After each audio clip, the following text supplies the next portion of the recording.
Hi guys, welcome to a video, and in today's video I'm just going to be sharing my lesbian book haul for this month. Woot woot! Isn't she lovely? Isn't she lesbian? Now usually I only talk about books on this channel after I finish reading them, but I realised it would be helpful to my lovely subscribers and the people pretending to hate watch me when in truth they have a crush on me. Don't deny it. Get in touch with your feelings, babe!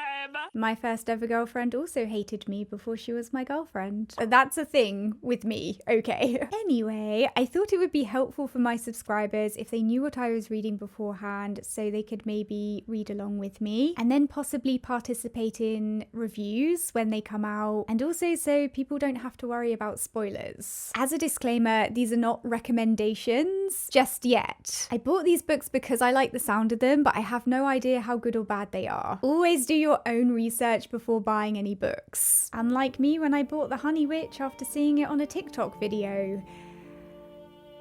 So the first book from my haul is The Safekeep by Yael van der Wouden. I am so sorry if I mispronounced that. And it's a historical fiction which follows a woman named Isabel, who has built herself a solitary life of discipline and strict routine in her late mother's country home, but has her life upended when her brother Louis delivers his graceless new girlfriend Eva at Isabel's doorstep as a guest, there to stay for the season. In the sweltering heat of summer, Isabel's desperate need for control reaches boiling point, and what happens between the two women leads to a revelation which threatens to unravel all she has ever known. Ah yes, lesbians love a good woman's life of loneliness and solitude gets upended by another woman in a lesbian way story. It's a true classic, and a true classic never goes out of style. The synopsis for this also reminds me of The Paying Guests by Sarah Waters. You know, with the whole woman moves in with another woman and the lesbian tension becomes unbearable vibes. I really like The Paying Guests, so hopefully I'll like this book as well. The Safekeep was also shortlisted for a Booker Prize, which suggests that it should be a worthwhile read, but then again, after Michael Cunningham won a Pulitzer Prize for his book The Hours, I don't know that, prizes mean anything. So I'm looking forward to reading The Safekeep, but I'm also keeping my expectations safely in check. The next book is No Shelter But the Stars by Virginia Black, and this one was actually recommended to me by a subscriber because I was asking for lesbian sci-fi recommendations. So thank you to that person, unless this book is really bad, and then you will be banned from this channel. Just joking.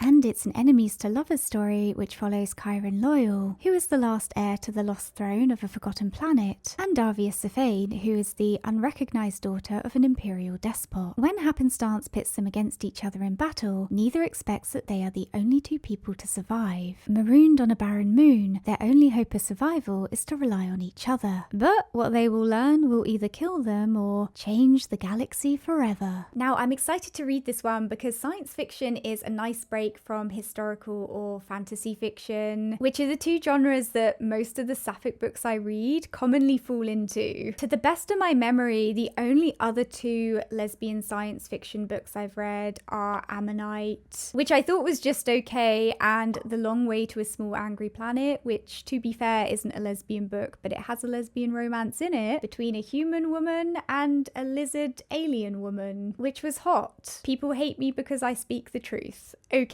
Virginia Black likes strong whiskey, loud music and writing, though not necessarily in that order. Okay. I like your style. Anyway, I'm looking forward to this.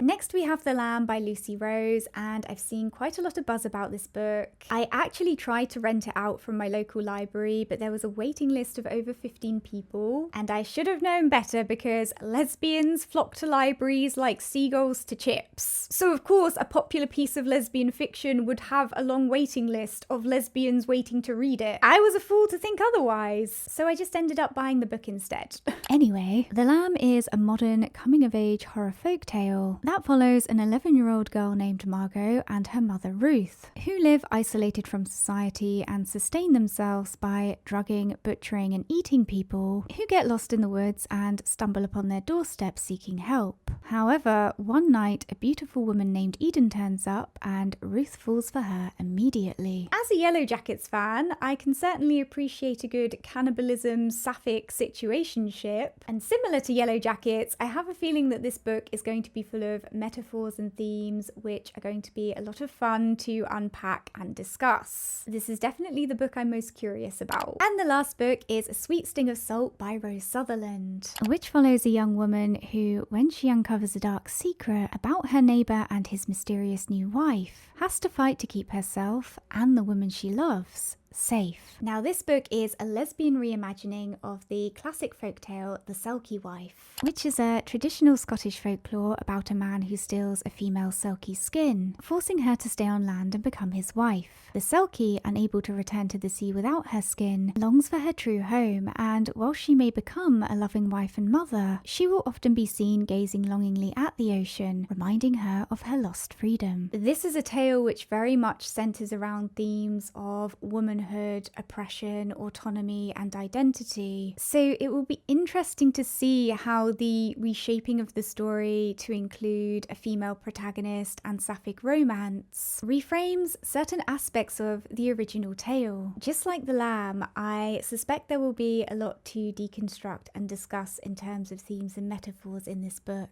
which is great because that's my kink. Okay guys, so that's what I'm going to be reading over the next couple of months. If you want to read along with me, let me know what you're currently reading, or if you have any recommendations down in the comments section below. Don't forget to subscribe for instant disappointment, and to see you guys soon. Bye!